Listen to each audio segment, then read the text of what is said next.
Today marks 80 years since the liberation of the Nazi extermination camp Auschwitz in occupied Poland.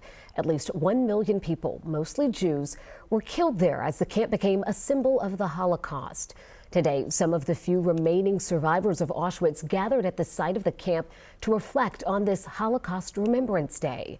NBC's Jay Gray has more tonight from Auschwitz.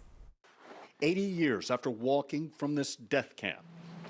The steps don't come as easily anymore for survivors. Their struggle, the years etched in their faces, the memories, the horrors locked in their minds. I stood and watched helplessly as little girls from the nearby barrack were marched away crying and shivering to the gas chamber. Is my barrack next? I silently wondered. I thought that we all have to die. More than 1 million were murdered inside this camp. So this is kind of a sacred ground, the biggest burial of Jews in the world. This is Michael Bornstein. As a 4-year-old prisoner of Auschwitz, 8 decades later, he's come back, not by force, but by choice. It's also important for me to show the world, the bigotry and the hatred that went on in Auschwitz.